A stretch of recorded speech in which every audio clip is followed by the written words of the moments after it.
মসজিদ মাদ্রাসার কমিটি, তিনাদের অন্তরে সমস্যা একেবারে উপর থেকে নিচ পর্যন্ত।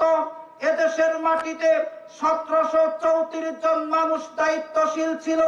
এই প্রত্যেকটা মানুষের অন্তরে সমস্যা। বলবেন কিভাবে? কারণ হচ্ছে আমরা মানুষ। বলেন আমরা কি মানুষ? আমরা মানুষের বাহ্যিকটা দেখতে পাই, কিন্তু তার অন্তরের ভিতরটা দেখতে পাই না। মসজিদের ইমামের বাহ্যিকটা দেখা যায়, মসজিদের খতিবের বাহ্যিকটা দেখা যায়, হাজী সাহেবের বাহ্যিকটা দেখা যায়, মুসল্লির বাহ্যিকটা দেখা যায়, কিন্তু অন্তরের ভিতরটা দেখা যায় না। মনে রাখতে হবে। কিন্তু কেউ যা দেখে না, বলেন তা দেখেন কে? পিছনের বাইরে বলে নাই কে? কেউ যা শুনে না তা শুনেন কে? কেউ যা বুঝে না তা বুঝেন কে? কেউ যা দেয় না তা দেয় কে? আল্লাহ বলছেন আল্লাহু আলিমুম বিযাতিস সুদূর। আল্লাহ বান্দার অন্তরের খবর রাখেন, আল্লাহ বান্দার অন্তরের খবর জানেন। তার মানে পেটের খবর মাথায় আসার পূর্বেই একজন জানেন, তিনি হচ্ছেন কে? আল্লাহ। মনে রাখতে হবে ভাইজান, মনে রাখতে হবে, দুনিয়াতে আপনি কার জন্য সালাত আদায় করেন, দুনিয়াতে কার জন্য দান করেন, দুনিয়াতে কার জন্য হজ করেন, দুনিয়াতে কার জন্য ইবাদত করেন, সব কিছু আল্লাহ জানেন। মনে রাখতে হবে এই দুনিয়াতে আপনার সালাত, আপনার দান, আপনার পর্দা, আপনার হাজিগিরি, আপনার ইমামতি, আপনার বক্তাগিরি, মোট কথা আপনার সমস্ত ইবাদত বন্দেগী বাতিল হতে পারে, নষ্ট হতে পারে একটি মাত্র কারণে। যদি আপনার অন্তরে উদ্দেশ্য থাকে আল্লাহ খুশি হবেন, মানুষও খুশি হবেন, এই চিন্তা চেতনা নিয়ে যতই রাসূলের পদ্ধতিভাবে ইবাদত করেন না কেন, আপনার ইবাদতের নেকি আল্লাহর মিজানের পাল্লায় ওজনই করা হবে। পিছনের বাইরে বলেন নাই কেন? বলেন হবে? সবাই বলেন হবে? আপনার কোন ইবাদত আল্লাহর মিজানের পাল্লায় ওজনই করা হবে না। ইবাদত করতে হবে একমাত্র, শুধুমাত্র, কেবলমাত্র আল্লাহকে সন্তুষ্ট করার জন্য। আওয়াজ দিয়ে বলেন কাকে সন্তুষ্ট করার জন্য? আবার বলেন কাকে খুশি করার জন্য? আল্লাহকে খুশি করার জন্য। এই দুনিয়াতে সালাত হবে আল্লাহকে সন্তুষ্ট করার জন্য, দান হবে আল্লাহকে সন্তুষ্ট করার জন্য, বক্তৃতা হবে আল্লাহকে সন্তুষ্ট করার জন্য, হজ হবে আল্লাহকে সন্তুষ্ট করার জন্য, ইবাদত করতে হবে একমাত্র আল্লাহকে খুশি করার জন্য। আল্লাহকে খুশি করা বাদ দিয়ে মানুষকে খুশি করার উদ্দেশ্যে ইবাদত করলে ওই ইবাদত আল্লাহর কাছে কবুল হবে না। বলছিলাম ভাইজান, আলোচনার বিষয় হচ্ছে অন্তর এবং আত্মা। বলেন অন্তর এবং আত্মা। মনে রাখতে হবে একটি মাত্র আত্মা আল্লাহর জান্নাতে যাবে। বলেন কয়টি আত্মা যাবে? একটি আত্মা জান্নাতে যাবে। সূরা ফজরের 27 থেকে 30 নম্বর আয়াত খুলেন।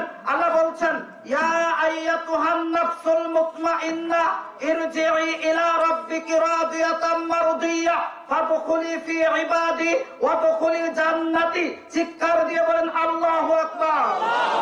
আরেকবার বলেন আল্লাহু আকবার। আল্লাহ বলছেন হে ভালো আত্মা, হে প্রশান্ত আত্মা।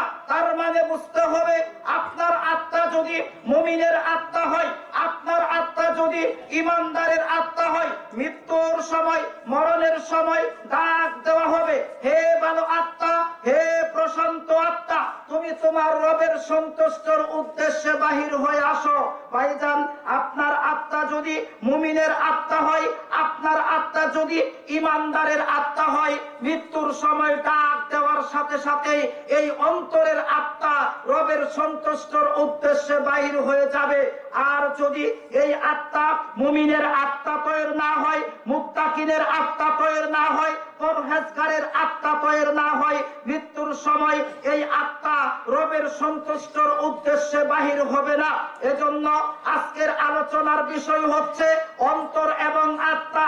এজন্য দুনিয়াতে অন্তরটাকে পরিষ্কার করতে হবে, আত্মাটাকে মুমিনের আত্মা তৈরি করতে হবে, মুত্তাকিনের আত্মা তৈরি করতে হবে। বলছিলাম একটি হাদিস আপনাদের সামনে বলতে হচ্ছে, আপনাকে কি দিয়ে বলি? ইমাম বুখারী রাহিমাহুল্লাহ তিনি প্রায় ৭,০০০-এর উপরে হাদিস লিপিবদ্ধ করেছেন। তিনি প্রায় ৭,০০০ উপরে হাদিস লিখেছেন। তার বুখারী গ্রন্থে সর্বপ্রথম সেই হাদিসটা নিয়ে এসেছেন, ওই হাদিসটা সবারই জানা। ওই হাদিসটা হচ্ছে ইন্নামাল আমালু বিন্নিয়াত। তার মানে বোঝা যাচ্ছে সমস্ত ইবাদত, সমস্ত কাজ নিয়তের উপরে নির্ভরশীল, সমস্ত ইবাদত নিয়তের উপরে নির্ভরশীল। অত্র হাদিস দ্বারা বোঝা যায়, অত্র হাদিসের বিবরণে বোঝা যায় যে বক্তা ওয়াজ করবে তার নিয়ত ঠিক থাকতে হবে, যে শ্রোতা ওয়াজ শুনবে তার নিয়ত ঠিক থাকতে হবে, যে সালাত আদায় করবে তার নিয়ত ঠিক থাকতে হবে, যে ব্যক্তি হজ করবে তার নিয়ত ঠিক থাকতে হবে, যে ব্যক্তি বুখারী দার্স দিবে তার নিয়ত ঠিক থাকতে হবে, যারা দার্স নিবে তাদের নিয়ত ঠিক থাকতে হবে। তবেই না ওই ইবাদত দিয়ে আল্লাহর জান্নাত পাওয়া যাবে। মনে হয় বুঝতে পারেননি? তবেই না ওই ইবাদত দিয়ে আল্লাহর জান্নাত পাওয়া যাবে, তাছাড়া আল্লাহর জান্নাত পাওয়া যাবে না, তাছাড়া আল্লাহর জান্নাত পাওয়া সম্ভব না, তাছাড়া আল্লাহর জান্নাত পাওয়া যাবে না। আবার বলছি, সমস্ত ইবাদত হচ্ছে নিয়তের উপরে নির্ভরশীল। যদি নিয়তের মধ্যে গাফলা থাকে, বলেন ওই ইবাদতের নেকি আল্লাহর কাছে কবুল হবে? সবাই বলেন হবে? হবে না। আপনারা কি সারটিয়া, আপনারা সারটিয়া গ্রামের মানুষ, মা বোনেরা শুনছে, মা বোনেরা যখন ভাত রান্না করে, আমার সময় কম, মা বোনেরা যখন ভাত রান্না করে ওটাকে হাইসাল বলে অথবা চুলা বলে। আপনারা কি বলেন? চুলা বলেন, অনেকেই হাইসাল বলে। মা বোনেরা যখন ভাত রান্না করে ওটাকে হাইসাল অথবা চুলা বলে। মা বোন যখন ভাত রান্না করে ওই চুলাতে যখন আগুন ধরায়, তারা সর্বপ্রথম মোটা কোনো লাকড়ির মধ্যে আগুন দেয় না, সর্বপ্রথম ছোট ছোট লাকড়ির মধ্যে, চুলার মধ্যে, পাটচুলার মধ্যে অথবা চিমটার মধ্যে আগুন ধরিয়ে তারপরে চুলার মধ্যে আগুন দিয়ে মোটা লাকড়ির মধ্যে আগুন ধরায়। কথা বলেন?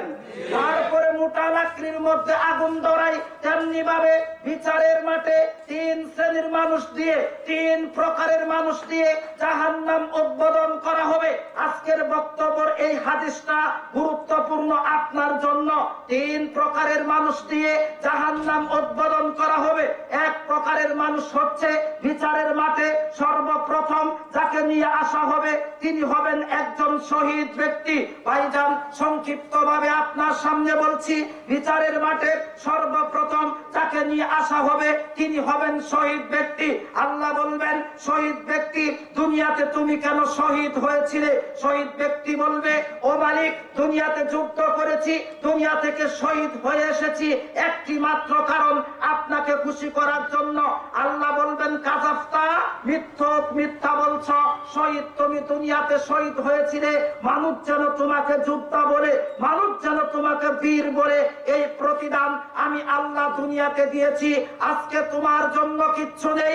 আল্লাহ ফেরেশতাদেরকে বলবেন, ও ফেরেশতারা, শহীদ ব্যক্তির পাটা উপর দিক করে মাথা নিচের দিক করে টেনে শেষরে জাহান্নামে নিক্ষেপ করো। 2 নম্বরে আনা হবে আলেম ব্যক্তিকে। আল্লাহ বলবেন, ও আলেম গো, দুনিয়াতে তুমি কেন এলেম অর্জন করেছ? আলেম বলবে, ও মালিক, আপনাকে সন্তুষ্ট করার জন্য। আল্লাহ বলবেন, কাযাফতা, মিথ্যক, আলেম তুমি মিথ্যা বলছো। এলেম অর্জন করেছিলে বেশি টাকা উপার্জন করার জন্য, সুন্দর নারীকে বিবাহ করার জন্য, ঘর বাড়ি করার জন্য। আলেমকে বলা হবে, ও আলেম, প্রতিদান আমি আল্লাহ দুনিয়াতে দিয়েছি। আল্লাহ এই কথা বলার পরে ফেরেশতাদেরকে বলবে, ও ফেরেশতারা, আলেমের পাটা উপর দিক করো, মাথা নিচের দিক করো, টেনে শেষরে জাহান্নামে নিক্ষেপ করো। দানবীর ব্যক্তিকে 3 নম্বরে আনা হবে, ও দানবীর দানবীর ব্যক্তি, দুনিয়াতে তুমি কেন দান করেছিলে? দানবীর একই কথা বলবে, আল্লাহ আপনাকে খুশি করার জন্য। আল্লাহ একই কথা বলবেন, কাযাফতা মিথ্যা বলছ।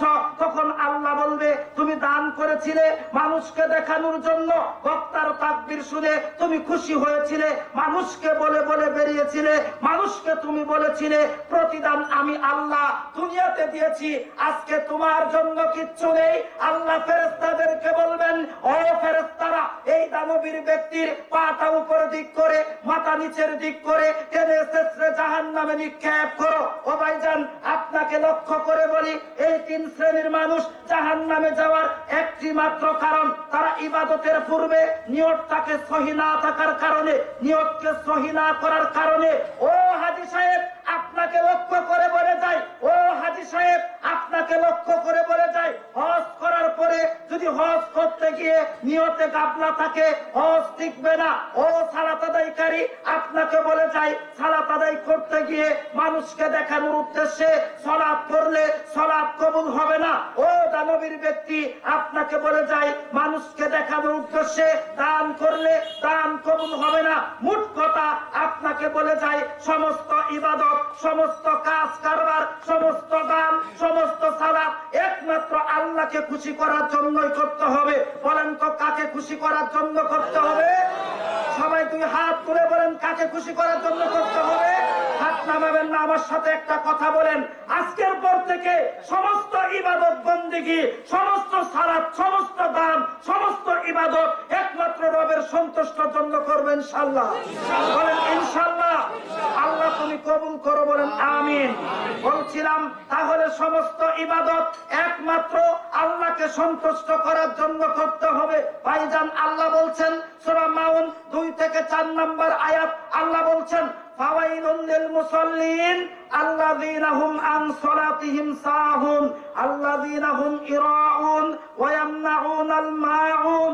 আল্লাহ বলছেন, যারা মানুষকে দেখানোর উদ্দেশ্যে সালাত আদায় করে তাদের অবস্থা হবে খারাপ। বলেন তো, কি বলছি? যারা মানুষকে দেখানোর উদ্দেশ্যে সালাত আদায় করে তাদের অবস্থা হবে খারাপ। তাদের অবস্থা কেমন হবে? আপনাকে সহিহ মুসলিমের একটা হাদিস বলি। আবু সাঈদ খুদরি বলছেন, আল্লাহর নবী বলছেন, বিচারের মাঠে আল্লাহ সুবহানাহু ওয়া তাআলা আদম সন্তানের সামনে পা বাড়িয়ে দিবেন, আদম সন্তানের সামনে পা বাড়িয়ে দিবেন। সমস্ত আদম সন্তানকে বলা হবে, আদম সন্তান তুমি সেজদা করো। আদম সন্তান আল্লাহকে সেজদা করবে। কিছু মানুষ আল্লাহকে সেজদা করবে, তারা চলে যাবে। আরো কিছু মানুষ আসবে আল্লাহকে সেজদা করার জন্য, কিন্তু তাদের কোমরের পাঁজরের হাড় ভাঙবে না। এরা কারা? এরা হচ্ছে তারা যারা মানুষকে দেখানোর উদ্দেশ্যে মসজিদে যায়, যারা মানুষকে দেখানোর উদ্দেশ্যে জুমার সালাত আদায় করে, যারা মানুষকে দেখানোর উদ্দেশ্যে 5 ওয়াক্ত সালাত আদায় করে। এরা হচ্ছে তারা, এরা বিচারের মাঠে আল্লাহর পায়ে সেজদা দিতে পারবে না। যখন সেজদা করতে যাইবে তখন তাদের কোমরের পাঁজরের হাড় বেঁকে যাবে, তক্তার মতো শক্ত হবে, তারা আল্লাহকে সেজদা করতে পারবে না।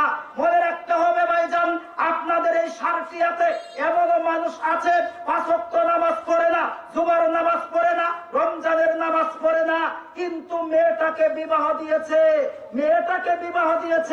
বেওয়াই বাড়ি গিয়ে যাই নামাজ তালাশ করে। বলেন আছে না নাই? বুঝতে পারেননি আপনি? বুঝতে পারেন নাই? জুমার দিন পাওয়া যায় না, রমজানের সালাতে পাওয়া যায় না, 5 ওয়াক্তের সালাতে পাওয়া যায় না, কিন্তু বেওয়াই বাড়িতে গিয়ে মসজিদ তালাশ করে। বলেন আছে না নাই? আছে। এরা সেদিন বিচারের মাঠে আল্লাহকে সেজদা করতে পারবে না। এজন্য আজকে এখান থেকে আপনাকে সিদ্ধান্ত নিতে হবে, একমাত্র সালাত আদায় করতে হবে আল্লাহকে খুশি করার জন্য। তাছাড়া ওই সালাত আল্লাহর কাছে কবুল হবে না, আল্লাহর কাছে গ্রহণযোগ্য হবে না। বলছিলাম ভাইজান, দুনিয়াতে মেয়েটাকে বিবাহ দেওয়ার জন্য সুন্দর ছেলে তালাশ করেন। ছেলেটা উঁচু আছে কিনা, ছেলেটার চাকরি আছে কিনা, ছেলেটা ফিটনেস কিনা, ছেলেটার সম্পত্তি আছে কিনা, দুনিয়াতে এটা আপনি লক্ষ্য করেন। দুনিয়াতে এটা লক্ষ্য করেন, মেয়েটাকে বিবাহ দেওয়ার জন্য সুন্দর ছেলে তালাশ করেন। আবার মেয়েটাকে বিবাহ দেওয়ার জন্য, ছেলেটাকে বিবাহ করানোর জন্য সুন্দর মেয়ে দেখেন, মেয়েটা সুন্দরী আছে কিনা, মেয়েটা ফিটেস কিনা, মেয়েটার বাপের সম্পত্তি আছে কিনা। আজকের সমাজের মানুষ এগুলো লক্ষ্য করে, কিন্তু ইসলাম কি বলে? সহিহ মুসলিমের হাদিস, আল্লাহর নবী বলছেন, ইন্নাল্লাহা লা ইয়ানজুরু ইলা সুওয়ারিকুম ওয়া আমালিকুম। আল্লাহর নবী বলছেন, বিচারের মাঠে আল্লাহ তোমাদের চেহারা দেখবেন না, বিচারের মাঠে আল্লাহ আপনার চেহারা দেখবেন না। আপনি কত সুন্দর, আপনি কত সুন্দরী ছিলেন, বিচারের মাঠে আল্লাহ এটা দেখবেন না। বিচারের মাঠে আল্লাহ আপনার ধন সম্পদ দেখবেন না, আপনার কত টাকা আছে, কয়টা প্লট আছে, কত বিঘা সম্পত্তি আছে। বিচারের মাঠে আল্লাহ ধন সম্পদ দেখবেন না। বিচারের মাঠে যেটা দেখবেন বান্দার হচ্ছে অন্তর, বান্দার দেখবেন আমল। বিচারের মাঠে আল্লাহ যেটা দেখবেন বান্দার অন্তর, বান্দার আমল। এজন্য আপনাকে লক্ষ্য করে বলি, দুনিয়াতে অন্তর পরিষ্কার করতে হবে, অন্তর ঠিক করতে হবে, আমল করতে হবে। এই দুনিয়াটা হচ্ছে আপনার জন্য মুসাফির, গরিবুন বিনদেশি, গরিবুন আপনি হচ্ছেন মুসাফির, মুসাফির নিয়ে থাকতে হবে, আমল করতে হবে। দুনিয়াতে আপনাকে শস্য কামাই করতে হবে, এই শস্য নিয়ে নেকি নিয়ে পরকালে জান্নাতে ঘর নির্মাণ করতে হবে। যে কথা বলছিলাম, বিচারের মাঠে আল্লাহ চেহারা দেখবেন না, বিচারের মাঠে আল্লাহ ধন সম্পদ দেখবেন না, বিচারের মাঠে আল্লাহ দেখবেন মানুষের অন্তর, মানুষের আমল। আপনাকে বোঝানোর জন্য ছোট্ট একটা কথা বলি, আমার কথা বুঝতে হবে। টাঙ্কির ভিতরে ময়লা রেখে দিনে 3 বার ট্যাপ পরিষ্কার করলে বলেন কোনো লাভ হবে? আগে টাঙ্কি পরিষ্কার করতে হবে। টাঙ্কি পরিষ্কার না করে সুস্থ পানি আশা করাটা যেমন বোকামি, সুস্থ পানি আশা করাটা যেমন বোকামি, তেমনি ভাবে অন্তর পরিষ্কার না করে আল্লাহর জান্নাত আশা করাটাও বোকামি। বুঝতে পারেননি? টাঙ্কি পরিষ্কার না করে সুস্থ পানি আশা করাটা, ভাই আর সাউন্ড দেন, নিচ্ছে না আপনাদের একু আছে না, একটু হচ্ছে আমি আছে, আমরা তো একটু লড়াচড়া করলাম, নাহলে বাঁচবে যে। বলছিলাম অন্তর পরিষ্কার করতে হবে। টাঙ্কি পরিষ্কার না করে সুস্থ পানি আশা করাটা যেমন বোকামি, তেমনি ভাবে অন্তর পরিষ্কার না করে আল্লাহর জান্নাত আশা করাটাও বোকামি। ভাইজান আপনাকে আরো একটি কথা বলি, ভাইজান ইঞ্জিলটা নষ্ট হয়ে গেলে বডি যেমন অকেজো, বডির কোনো দাম থাকে? বলেন, বডির কোনো দাম থাকে? বডির কোনো দাম থাকে না। ইঞ্জিন নষ্ট হয়ে গেলে বডির কোনো দাম থাকে না। তেমনি ভাবে অন্তর নষ্ট হয়ে গেলে এই ফ্রেম দিয়ে কি লাভ হবে? বলেন, কোনো লাভ হবে? হবে না। অন্তর পরিষ্কার করতে হবে। ভাইজান আমাদের সমাজে কিছু মানুষ আছে, উপরে একরকম ভিতরে আরেক রকম। কথা বলেন ঠিক কিনা? উপরে একরকম ভিতরে আরেক রকম। আপনি যখন তাকে গিয়ে বলবেন বিপদের কথা, আপনি যখন তাকে বলবেন দুঃখের কথা, তখন লোকটা আপনার সামনে উপরে উপরে বলবে আহা ইস কত কষ্ট, কিন্তু ভিতরে ভিতরে বলে তুই মর তাড়াতাড়ি। বুঝতে পারেননি? উপরে উপরে বলে তুই আহা ইস কত কষ্ট, কিন্তু ভিতরে ভিতরে বলে তুই মর তাড়াতাড়ি। এই যে উপরে একরকম ভিতরে আরেক রকম, এটা হচ্ছে মুনাফিকি লক্ষণ। এরকম চরিত্র আপনাকে বর্জন করতে হবে। কোন মানুষকে উপরে ভালো চাইলে ভিতর থেকে ভালো চাইতে হবে, উপরে ভালো চাইলে ভিতর থেকে ভালো চাইতে হবে। উপরে একরকম ভিতরে আরেক রকম, এটি হচ্ছে মুনাফিকি লক্ষণ। মনে রাখতে হবে, হিন্দু জাহান্নামে যাবে, জাহান্নামের কোথায় যাবে আল্লাহ একথা বলেনি। খ্রিস্টান জাহান্নামে যাবে, জাহান্নামের কোথায় যাবে আল্লাহ একথা বলেনি। বৌদ্ধ জাহান্নামে যাবে, জাহান্নামের কোথায় যাবে আল্লাহ একথা বলেনি। কিন্তু মুনাফিক মানুষ কারা? তারা জাহান্নামে যাবে, জাহান্নামের গভীরে যাবে। আল্লাহ বলছেন ইন্নাল মুনাফিকিনা ফি দারকিল আসফালি মিনান নার। যারা মুনাফিক তারা জাহান্নামের গভীরে যাবে। উপরে একরকম ভিতরে আরেক রকম, এটি হচ্ছে মুনাফিকি লক্ষণ। ভাইজান এরকম ছিল আল্লাহর নবীর যুগে। আল্লাহর নবীর যুগেও এমন ব্যক্তি ছিল, হঠাৎ করে এই লোকটা মৃত্যুবরণ করলো, হঠাৎ করে মারা গেলে তার ছেলে আব্দুল্লাহ এসে আল্লাহর নবীকে বললেন, ও নবী গো, আমার পিতা মৃত্যুবরণ করেছে, আপনাকে জানাজা করতে হবে। আল্লাহর নবী জানাজা করবেন, প্রস্তুতি গ্রহণ করলেন, প্রিপারেশন গ্রহণ করলেন। উমর ইবনে খাত্তাব রাদিয়াল্লাহু তাআলা আনহু আল্লাহর নবীর পিছন থেকে জামা টেনে ধরলেন, বললেন, নবী গো, এই ব্যক্তির জানাজা করতে যায়েন না। কেন? এই লোকটা আপনার সাথে সালাত আদায় করত, কিন্তু উপরে উপরে ভালো আচরণ করত, তলে তলে আপনার বিরুদ্ধাচার করত। আপনিও চিন্তা করে দেখেন, আপনার টাকায় চা খা, আপনি তার বাড়িতে যান, সে আপনার বাড়িতে থাকে, একই রাস্তায় হাঁটেন, একই রাস্তায় চলাফেরা করেন, উপরে উপরে ভালো আচরণ করে, কিন্তু লোকটা তলে তলে বিরুদ্ধাচার করে। এরা হচ্ছে মুনাফিক। বলেন, এরা কি? মুনাফিক। এই সমস্ত চরিত্রবান ব্যক্তির কাছ থেকে আপনাকে দূরে থাকতে হবে। উপরে একরকম, ভিতরে আরেক রকম।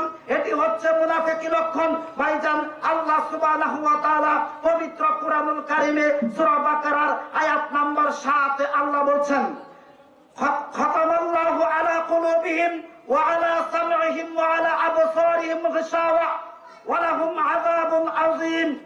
এক শ্রেণীর মানুষের অন্তরে মোহর মেরে দিয়েছেন আল্লাহ, এক শ্রেণীর মানুষের চোখে মোহর, কানে মোহর মেরে দিয়েছেন, এক শ্রেণীর মানুষের চোখে আল্লাহ পর্দা ফেলে দিয়েছেন।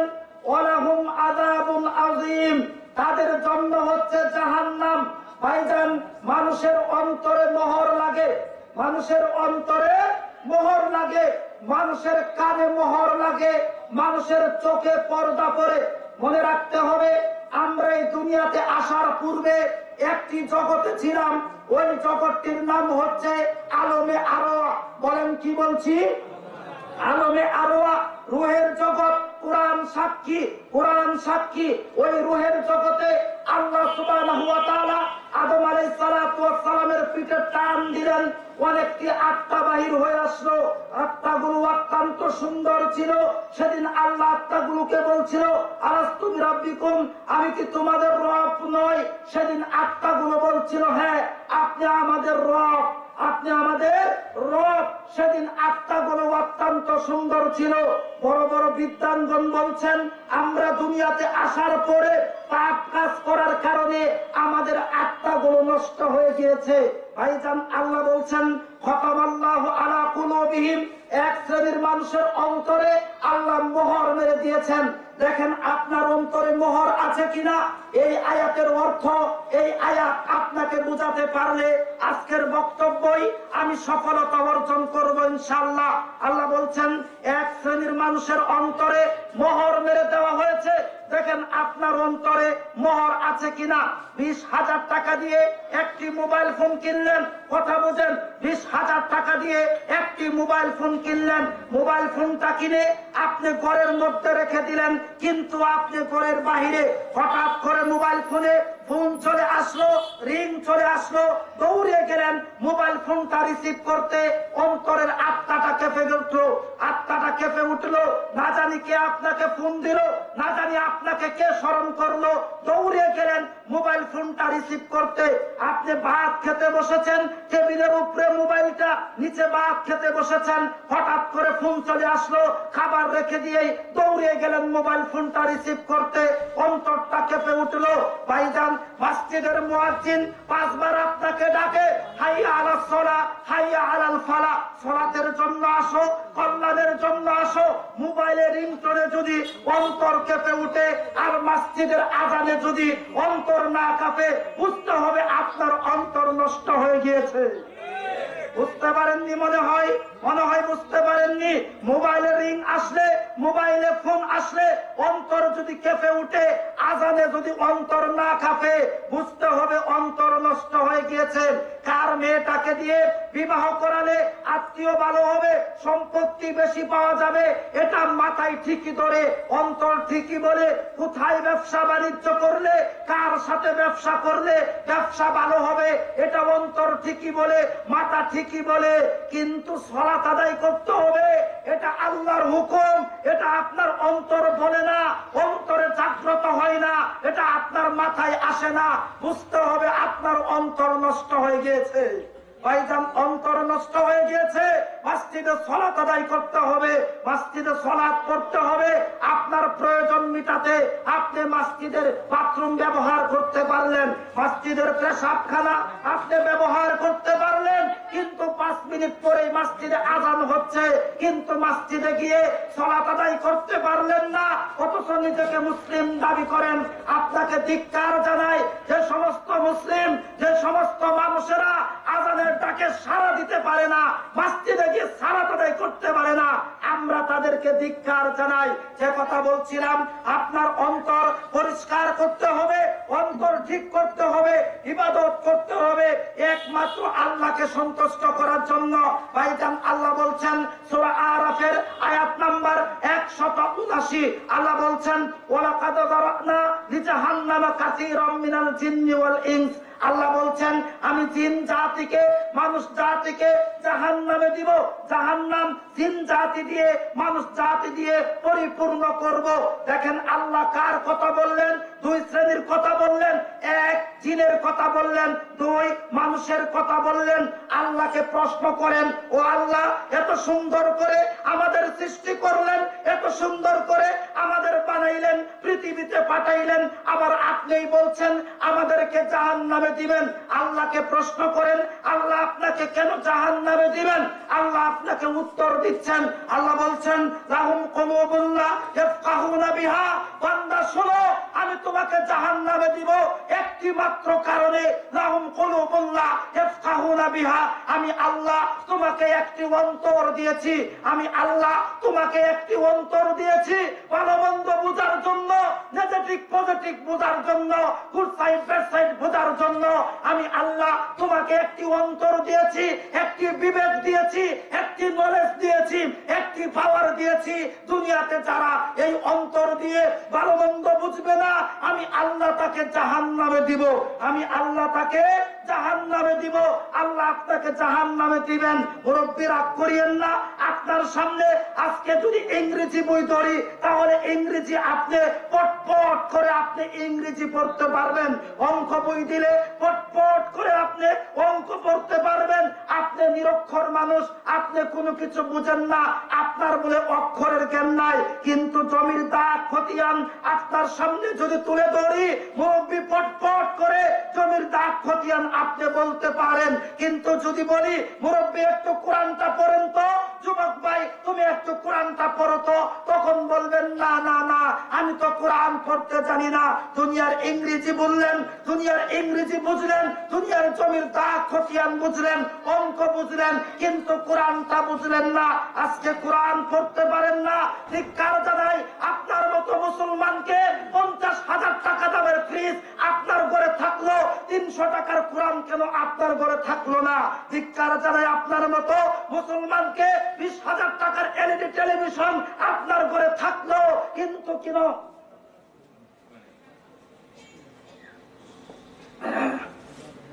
তাহলে 50,000 টাকার ফ্রিজ থাকলো, 300 টাকার কোরআন কেন থাকলো না? ধিক্কার জানাই আপনাকে। আজকে আপনার সন্তানকে যদি বলি বাবা তুমি আত্তাহিয়াতুটা বলো তো, বলবে না জানি না। দুরূদ শরীফটা বলো তো, না জানি না। সূরা ফাতিহা ধরি, বলো তো, না জানি না। জানাজা দোয়া জানে না। আজকে আপনাকে লক্ষ্য করে বলি, আপনার মেয়েটা আত্তাহিয়াতু জানে না, এটা কি মেয়ের ব্যর্থতা? কখনো না। পিতা হিসাবে আপনার ব্যর্থতা। আপনি জীবিত থাকা অবস্থায় আপনার সন্তান আত্তাহিয়াতু জানে না, এটা আপনার ব্যর্থতা। জানাজা দোয়া জানে না, এটা আপনার ব্যর্থতা। আপনার সন্তান কোরআন পড়তে পারে না, এটা হচ্ছে আপনার ব্যর্থতা। ভাইজান, পৃথিবীর বুকে ইহুদি বলেন, খ্রিস্টান বলেন, বৌদ্ধ বলেন, মাফুসি বলেন, তারা সবাই কোরআন গবেষণা করে, কিন্তু মুসলমান কোরআন গবেষণা করে না, কোরআন গবেষণা করে না। ভাইজান, পৃথিবীর বুকে বায়োলজি বলেন, কেমিস্ট বলেন, আর্টস বলেন, সায়েন্স বলেন, কমার্স বলেন, পৃথিবীতে যত বিদ্যা আছে, যত ভাষা আছে, সবচেয়ে সহজ ভাষা হচ্ছে কোরআন। অথচ কোরআন পড়তে জানেন না ভাইজান কেন আপনি কোরআন পড়েন না, এটাও আল্লাহ বলছেন সূরা মুহাম্মদ আয়াত নাম্বার 24-এ আল্লাহ বলছেন তারা কেন কোরআন পড়ে না, তারা কেন কোরআন নিয়ে চিন্তা করে না, তারা কেন কোরআন নিয়ে গবেষণা করে না, নাকি তাদের অন্তরে তালা লাগানো হয়েছে? আপনার অন্তরে তালা মারা হয়, আপনার অন্তরে তালা লাগে, এই তালা আপনাকে ছাড়তে হবে। এই তালা কোনো ডাক্তার ছাড়াতে পারবে না, ইঞ্জিনিয়ার পারবে না, এফসিবিএস পারবে না। এই অন্তরে জং তালা মরিচিকা একমাত্র কোরআন পাঠ করলেই অন্তরে মরিচিকা জং দূর হবে। যে কথা আপনাকে বলছি ভাইজান, আজ থেকে যাচ্ছি তো ভাই, এত যদি কম কখন উঠাইছেন বলেন, কখন আমাদের যদি সবই কম বলেন, একটা জিনিস না বললেন ওটা যাচ্ছি তো, বুঝলেন না কেন? আমি তো বুঝতেই আছি। যে কথা আপনাকে বলছি, আজ থেকে 10 বছর পূর্বে রাস্তা দিয়ে হেঁটে গেলে রাস্তা দিয়ে গুনগুন করে কোরআনের আওয়াজ আসতো। রাস্তা দিয়ে সকালে হেঁটে যান, কোরআনের আওয়াজ বেশি আসে না। প্রত্যেকটা ঘর থেকে শয়তানের বাক্স টেলিভিশনের আওয়াজ আসে। কথা বলেন, আওয়াজ আসে। প্রত্যেকটা মুসলমানের ঘরেতে শয়তানের বাক্স ঢুকেছে, প্রত্যেকটা ঘরেতে, প্রত্যেকটা মুসলমানের ঘরেতে শয়তানের বাক্স ঢুকেছে। জাতির অধঃপতন এমনিতেই হয় নাই, এমনিতেই হয় নাই। যে কথা আপনাকে বলছি, সন্তানের কোরআন শিখতে হবে, সন্তানকে কোরআন শিক্ষা দিতে হবে, কোরআন শিক্ষা দিতে হবে এবং কি কোরআনের দ্বারক বাহক হতে হবে। ওমর রাদিয়াল্লাহু তাআলা আনহুর ঘটনা, ওই যে বাইতুল মুকাদ্দাসের ঘটনা আপনার জানা নেই। কোরআনের বরকতে ওমর রাদিয়াল্লাহু তাআলা আনহু বিশাল বড় মর্যাদা লাভ করলেন। আমি আপনাদেরকে আলোচনা শেষ অংশে একটি কথা বলতে চাই, শুধু একটি মাত্র কিতাব, একটি মাত্র গ্রন্থ, এই পবিত্র কোরআন। বলেন, 2 হাত তুলে বলেন তো এটার পাশে থাকবেন তো ইনশাআল্লাহ? কথা দেন, ভালো মতো কথা দেন। বলেন, এই কোরআনটা কার? আল্লাহ। বলেন কার? আল্লাহ। আমরা এই কোরআনের পাশে থাকবো, বলেন ইনশাআল্লাহ। হাত নামাবেন না। এই কোরআনের মাদ্রাসা হচ্ছে এটি, কোরআনের মাদ্রাসা এটি। এই মাদ্রাসার যত যাবতীয় প্রয়োজন আছে আমি আপনার সাধ্য মতো আল্লাহর সন্তুষ্টির জন্য মিটাবো, বলেন ইনশাআল্লাহ। বলেন ইনশাআল্লাহ। হাত নামান, আল্লাহ আপনাদের হাতগুলো কবুল করুন, আমিন। আমি আলোচনার মাঝখানে আপনারা সবাই হাত তুলেছেন, পাশেও তুলেছেন, আমি কোনো কালেকশন করব না। আমি ছোট্ট একটি কথা বলবো। এই প্রতিষ্ঠানটি চালাতে একজন শিক্ষকের প্রয়োজন আছে, বলেন আছে না? শিক্ষকের প্রয়োজন আছে। একজন শিক্ষকের দায়িত্ব নিতে হয়, শিক্ষক চালাতে হয়, তাকে কিছু বেতন ভাতা দিতে হয়, তাকে কিছু সুবিধা দিতে হয়। আমি কালেকশন করব না, শুধু একটি কথা বলবো। একজন শিক্ষকের প্রায় ভালো একটা বেতন তার আছে। তার বেতনটা আমরা যারা উপস্থিত আছি, যারা কোরআনকে ভালোবেসে বসেছি, যারা এখানে আল্লাহকে খুশি করার জন্য বসেছি, আমরা সবাই মিলে মাসিক একটা ভাতা, মাসিক বুঝেন নাই, মাসিক একটি ভাতা, 12টি মাসে হয় একটি বছর, মাসিক একটি ভাতা। যদি আপনি মনে করেন আমি একবারে 1 বছরটা দিয়ে দিব, তাও পারেন। আর যদি বলেন না মাসে মাসে 100 দিব, তাও ওটা আপনার সাধ্য মতো। আমি কয়েকজন ব্যক্তিকে চাই, ওই আমাদের শিক্ষিকার বেতনটা যেটা ক্লিয়ার হবে, যেটা আমাদের রাজা ভাইয়ের চাপ হবে না, কষ্ট হবে না, শুধু কতটুকু টাকা আমি উঠাবো, তার বেশি উঠাবো না। মাসে বেশি চাচ্ছি না, 1000 করে টাকা দিবেন 5 জন ব্যক্তি এই শিক্ষিকার বেতনের জন্য, প্রতিষ্ঠানটার জন্য, শুধুমাত্র এই কোরআনের জন্য। আমি শুধু কোরআনের জন্য চেয়েছি, বলেন তো আমি ইনশাআল্লাহ মাসে মাসে 1000 টাকা দিব এই কোরআনের প্রতিষ্ঠানে শিক্ষিকার বেতনের জন্য। একটু বাজান দেখি তো, দেখি বাজান। আমরা মুসাফির মাদানী সাহেব আছেন, রেজাউল করিম মাদানী হাফিজাহুল্লাহ, তিনি আলোচনা করবেন, দোয়া করবেন। একজন ব্যক্তি আল্লাহ ভরসা হয়ে দাঁড়িয়ে বলেন যে হ্যাঁ হুজুর আমি মাসে 1000 টাকা দিব এই মাদ্রাসার জন্য, এটা আমি দান করবো। একটু দেখি তো বাজান, বাজান দেখি। আল্লাহে লিল্লাহে তাল্লাহে আমি কসম করে বলছি, আমরা অন্তর থেকে আল্লাহ সন্তুষ্টের জন্য আমরা আপনার জন্য দোয়া করব। এটা দোয়া করব বাবার জন্য হোক আর মায়ের জন্য হোক, মাসে মাসে 1000 টাকা। দেখি তো বাজান, দেখি বাজান। আমি শুধু বেতনটা কালেকশন করব, দেখি বাজান। না এরকম নেই, দাঁড়াতে হবে, সাহস নিয়ে দাঁড়াতে হবে। পাশে যারা আছেন দায়িত্বশীল, তারাও একটু বিষয়টাকে লক্ষ্য করেন। মাসে 1000 টাকা চেয়েছি, প্রতি মাসে 1000 করে টাকা মাদ্রাসাটা চালানোর জন্য। অনেক কষ্টে আছে মাদ্রাসাটা, তারপরে আল্লাহ রহম করতেছে, অনেক আল্লাহ দয়া করতেছে, শিক্ষকের প্রয়োজন আছে। দেখি বাজান, দাঁড়ান দাঁড়ান, দেখি বাজান। ইনশাআল্লাহ বলে দাঁড়ান, যে আমি ইনশাআল্লাহ 1000 টাকা দিব। দেওয়ার মালিক তো আল্লাহ। কে বলেন তো দেওয়ার মালিক কে? বলেন আল্লাহ। কে দেওয়ার মালিক? কে? জুড়ে বলেন দেওয়ার মালিক কে? আবার নেওয়ার মালিক কে? আল্লাহ। ভাই বলেন তো দেখি, আমি 1000 টাকা দিব? বলেন দেখি, মাসে 1000 টাকা দিব? বলেন ইনশাআল্লাহ। বলেন না ভাই। আরে ভাই 1000 টাকা কি চেয়েছি? এমন লোক আছেন মাসে ট্রিটমেন্ট দিতে দিতে 5000 টাকা চলে যায়। আর সদাকু বুরহান, দান হচ্ছে দলিল। দান করলে বিপদ আপদ কাটে, দান করলে মা বাবার কবরের শাস্তি মিটে যায়, পাপ ক্ষমা হয়ে যায়। ওদিকে বলবো না, শুধু বলেন 1000 টাকা দিব ইনশাআল্লাহ। বলেন নাই? নাই? আচ্ছা, আপনারা কি চান মাদ্রাসাটা চলো? সবাই কথা বলেন, সবাই মুখ দিয়ে বলেন, টাকা দেন আর না দেন, বলেন চলবে? মাদ্রাসাটা কি চলো কেটে চান? আমি কোনো কালেকশন না। তাহলে 20 জন ব্যক্তি বলেন আমি 500 করে টাকা দিব। এখন কেউ থামবেন না। দেখি বাজান, এই যে বাজান, বাজান দেখে বলছি 20 জন ব্যক্তি 500 করে টাকা। বলেন দেখি ভাই, 500 টাকা করে মাসে চেয়েছি, এটা বেশি কিছু চাইনি। দেখি ইনশাল্লাহ বাজান দেখছি, বলেন দাঁড়ান ইনশাল্লাহ। পিছনের বাইরে ভাই মাসে 500 টাকা আমার রাজা ভাইকে দিবেন। রাজা ভাই দেখেন, এই আপনাদের সারটিয়াতে, এই সারটিয়াতে শুধু আল্লাহ সন্তুষ্টর জন্য প্রতিষ্ঠানটা করেছে, তার ব্যক্তিগত কোনো স্বার্থ নেই।